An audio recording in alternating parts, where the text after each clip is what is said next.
Hi, my name is Dr. Peggy Parker. I'm a biological medicine doc and a naturopath. And a few years ago, I made a discovery that promises to be a medical game changer. I discovered that ionized water has some unique antioxidant properties that are absolutely foundational for regaining or maintaining health. And in order to prove that theory into scientific certainty, I need to do a clinical trial study.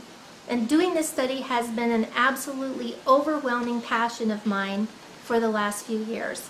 And now all the pieces are in play, and it's time for me to begin. The first time I heard about ionized water was actually during my biological medicine training. And I tried this water ionizer that was recommended and I didn't really like it. Then I got really sick. Actually, my gallbladder became gangrenous before doctors figured out what was wrong with me. And so when they tried to remove it, they left a lot of gangrene in my body. And so I was really literally rotting from the inside out. I was really sick, couldn't seem to get much better. I tried everything that my naturopathic and biological medicine taught me that had worked to help my patients, but it wasn't really doing much for me. And a friend of mine told me about ionized water, and because I had a negative experience with it in the past, I just ignored her. And she kept talking to me about it, and I kept being sick.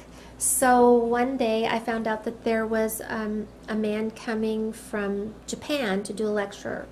So I decided to go to the lecture, and during this 3-hour lecture, it took a long time because we had to do translation.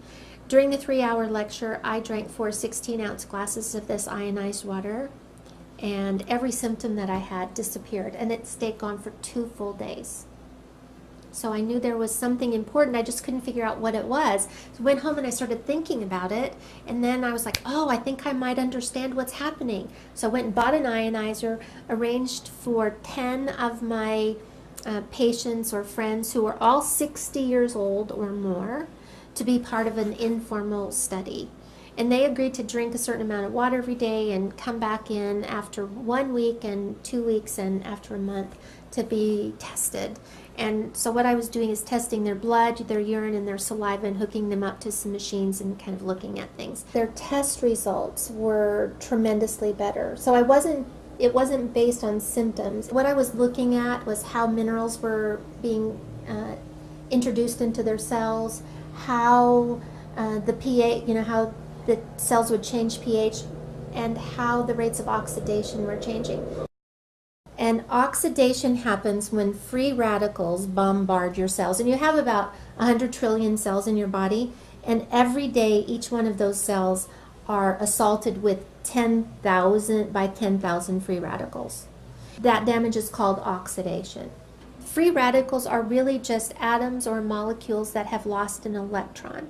And that happens from exposure to radiation or UV lights, or so things like fluorescent light bulbs and computers and cell phones and cars and manufacturing plants and fertilizers and pesticides, and even the water that we drink and the air that we breathe that are kind of polluted, those actually contain free radicals. All of those 100 trillion cells have a few things in common, and one of them is that they're made, they all have a membrane, and that membrane's made of something called a phospholipid bilayer. That's just a fancy term for fat.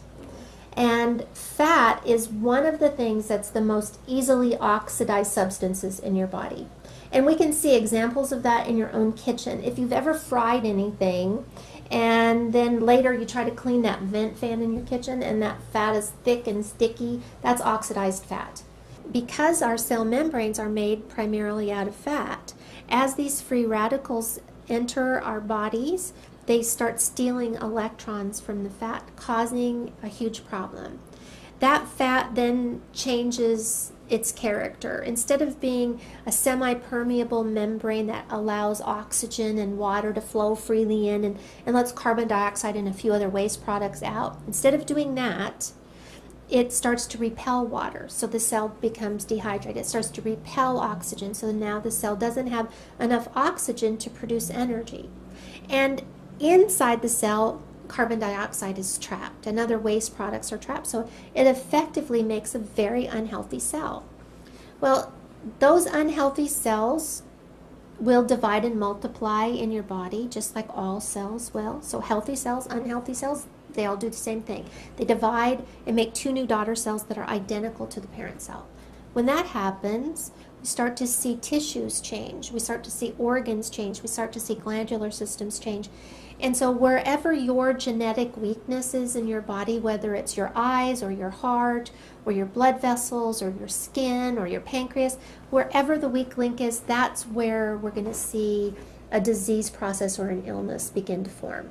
And unless you've been living under a rock for the last few years, then you know about antioxidants. You know that vitamins A, C, and E are antioxidants, and you know that all the brightly colored fruits and vegetables, even chocolate and coffee, contain antioxidants. In theory, the more antioxidants you consume, the more reversal of oxidation in your body, or the more it will stop that free radical damage. But there's a little known fact about these antioxidants that we take in supplement form or in our foods, and that is that as they do the very thing they're designed to do, which is quench a free radical, it becomes a free radical itself. So it donated an electron to a really bad free radical, and in turn it becomes a weak free radical. So you can see that it could slow down this process of aging and disease and death, but it could never really make a big enough impact to stop it. There's an interesting thing about ionized water. As I tested all of my patients, I began to see dramatic changes in the rates of oxidation on their cells. Couldn't figure out why, and then one day it was like a light bulb went off. I'm like, oh, this is about oxidation. What's happening is that as this oxidation disappears on their cells, everything else changes. I've been focusing on the wrong thing the whole time. My colleagues have been focusing on the wrong thing the whole time. I had a friend who said, you know what, this is just like hydrogen fuel cell technology.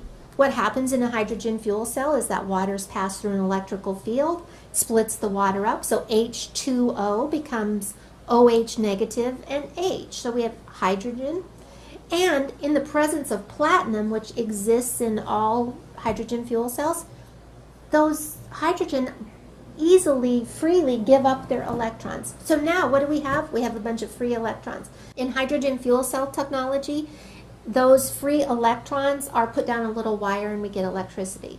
In ionized water, what happens is that those free electrons are recycled into the water. So that as we drink that water, we're actually taking in a bunch of free electrons. Now those free electrons will go and mitigate or quench those free radicals, and they don't leave anything in their wake. There's no weak free radical left over. This can actually stop the cycle of oxidation. Now, in the whole scheme of clinical trial studies, the end result is always that there's a product, an end product that's made, like a drug, that can be sold for billions of dollars, so it offsets the cost of the clinical trial studies. In this particular case, I don't sell anything. I'm just trying to help people be well. My very first patient that I lost was 16 years old, and it happened at a time when one of my daughters was 16 years old. This was potentially the hardest thing I've ever been through.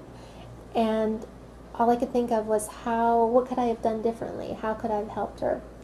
And then a few years later, I found this technology, and I realized that it was the answer to that question of what could I have done differently and how could I have helped her more. It's my passion to save the world one glass of water at a time. I know it sounds like a lofty goal, but I want to end as much disease and suffering in the world as I can, as fast as I can. I really believe this clinical trial study can be a medical game changer, but these things never happen as a result of just one person's effort. It takes so many people to accomplish a project like this. And with your support, I believe that we can move forward. I need you to help me spread the word. You can do it by emailing this video to everyone you know. Put it on your Facebook page. Pin it to your Pinterest board. Tweet about it and ask all of your friends to do the same. because I believe that together we can pioneer a change in the health of people all around the world, one glass of water at a time. Thanks so much.